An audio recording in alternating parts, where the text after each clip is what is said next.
Hey folks, welcome to or welcome back to Oridian Games, a channel dedicated to the tabletop hobby. And we got another crafting one here for you because it's that time. Oasis time. So, let's build one.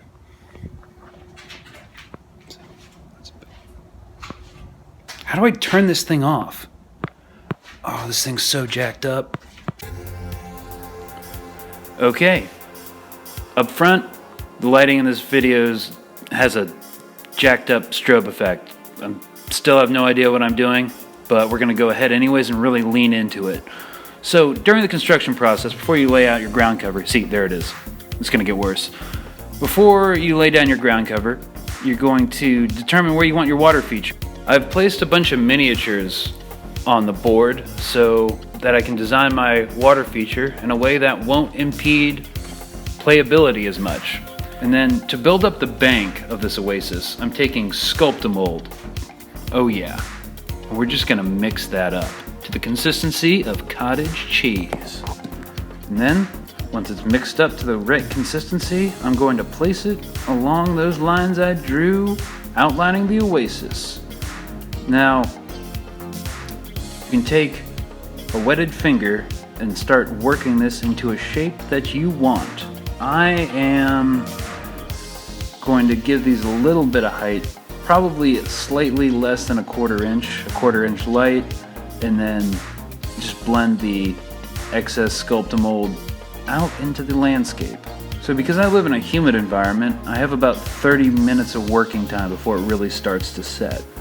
But you may need to wait about 5 or 10 minutes, maybe 15, depending on the atmospheric conditions, to come back in with a wetted finger and really shape it the way you want it to. Also, if you don't have Sculptamold, you can just use wall filler, spackle, joint compound, patching plaster, something that will give shape to the landscape. Now, if you want, you can just leave the banks like that, or you can come in with a box cutter or some sort of cutting tool, a knife, whatever, bore out the water feature to give it a little more depth. I do that, but we already did in the Fishers video, so I'm going to save everyone's time and skip that. And you can also clean out any jagged cuts or any foam areas that look unsightly and melt them down with a heat gun. Now, moving on, after you apply your ground cover, I am going to put some big boulders in there. Just put them down with super glue. And the reason I'm using super glue is because I want this to dry quickly because I'm about to pour the resin. When you're doing any resin pours, make sure whatever you're pouring into is completely dry. If it's not, you're going to get an absurd amount of bubbles in the resin. Taking some more super glue, adding my smaller rock details. I would recommend aesthetically just not covering the entire bottom with rocks. I find it looks a little bit better just putting them in select patches. Boom, transition coming at you. Okay, now on top of the rocks, I'm gonna add a little bit of embellishment by putting some Woodland Scenics green grass fine turf into a little mixing cup, pouring in some Mod Podge. I use Mod Podge for this because it gives a little more strength than regular PVA glue, and it dries a little quicker. And I'm just going to be mixing that in there, and then take a little stir stick, or no, I'm taking a brush actually, and I'm painting on some moss onto these larger rocks. Not moss, sorry, algae. Algae's going on them. You can see in the bottom right corner of the screen, I have some Army Painter swamp tufts. I'm going to be placing those in select places as well. I'd recommend using small beads of super glue on the bases of those and then just sticking them right onto the sand, dirt, or whatever you're using as a base for the Oasis. And just keep painting on flock to your heart's content. I'm being sparing, I don't want to overpower the bottom with the green color. Now I have another water feature here that's kind of like a fissure that has been filled up with water. Same technique to build this as in episode 2.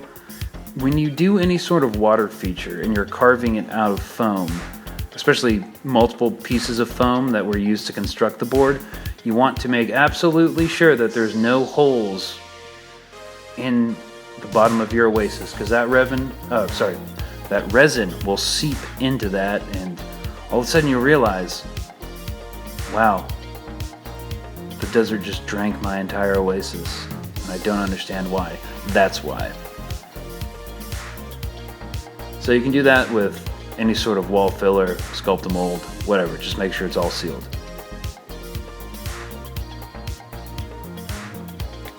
That's what we got. Rocks, greenery. Now it's time for the fun part.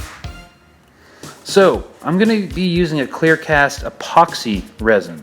So that means epoxy, it's got two parts. One part is the resin itself, and the other part is the hardener. I'm using Easy Cast. It's just what Hobby Lobby had on sale. But you can use Envirotex Light, or even stuff you'd use to, the industrial stuff you'd use to finish out, I don't know, a tabletop and give it a gloss resin coat. But anyways, you want to begin pouring your resin in equal parts to your hardener. So I'm mixing the resin and the hardener, pouring the hardener into the resin. It's a very easy process. I know some people tend to get kind of mind screwed by the whole process because it can be a little more expensive of a material. But if you follow the instructions on the back and in this video, you will have absolutely no problem. Just make sure that the resin and the hardener are in equal parts. And if one thing has to be more, make sure it's the hardener. It'll just make the whole thing dry quicker. And you begin stirring that up. And with most epoxy resins that you are going to use, where the resin and the hardener first come into contact, there's going to be kind of silver tendrils throughout the entire solution. Just keep mixing it for a few minutes until all the silver tendrils are gone and you're left with a oftentimes slightly yellowy solution. And just keep mixing that up. Now if you look to the left, you can see that I've already done one layer of resin in the left Oasis. That is because when you're pouring resin, and you can check the directions on the back, if you're doing a horizontal pour that is a little expansive, you do not want to go over generally 1/4 of an inch to 3/8 of an inch, because there's a risk of it cracking. So if I'm going to do a horizontal pour, I'm going to build it up in layers. This feature is not very deep, so I'm only going to be doing 2 layers. Now, what I'm doing is following the directions on the back of this resin to the T, and that says pour it into another container, and then before you start mixing it again. And at this point, I'm going to add my tint. Now, you can use a number of different things. You can use pigments, you can use acrylic inks, you can use the Woodland Scenics official stuff, which is the color water tints that they sell. What I'm using is actually a fabric dye that's labeled as Blue Lagoon. Now, if you want to test to see if something will work as a resin tint, all you literally need to do is get a cup of water, put a drop of it in there, and see what happens to the water. It should be a similar, if not identical, effect to the resin.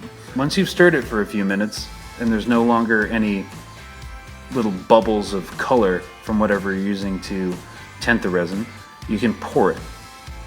Now, for some reason I decided to set this shot up in a way that would block most of your vision.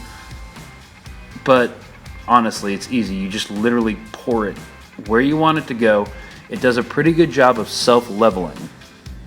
And right when you pour it, if you want it to be more expansive in its coverage and get into some places that it didn't, all you need to do is take some sort of wooden stir stick or other implement and drag it into place. Now, for precise pours, what I'm doing is I'm taking just a wooden stir stick, placing it on the bottom rim of the cup, and pouring that way. You see, it gives a pretty precise pour, as the resin will follow the path of least resistance and flow along the wooden stir stick. So there's no any messy business of the resin traveling along the bottom edge of the cup as you pour it. That's not going to happen. You also want these cups to be clean. That looks dirty, but that's really old dried paint. That's not going to come off. And make sure you use something that you don't care about, because the resin will have residue and it will stick to the cup and just totally ruin it. Now, one thing you want to keep in mind, you don't want to do too deep of pours at the same time as well, because as the resin and the hardener interact, it's going to get really hot. The hardener and the resin are going to get extremely hot, and if you do too deep of pours, it can actually melt your foam, and your entire water feature can sink to the bottom of your board, and that would just be a nightmare. I don't even know how you'd fix that.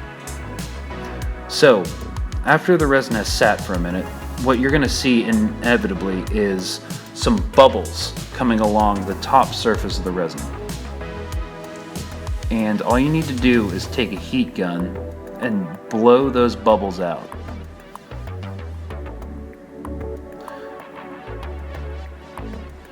It only takes one pass, really, with a heat gun. If you don't have a heat gun, just breathe on it, and the carbon dioxide exhaling from your lungs will actually pop the bubbles. If you have a really resilient one, you can also take a toothpick early on in the drying process and pop it.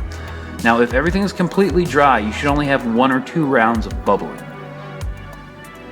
And just let that dry, and then you'll have an Oasis. Honestly, we don't need to get any more in depth into that. That's all you have to do. Just follow the directions on the back, test out whatever tint you want to use in water, and you've got it.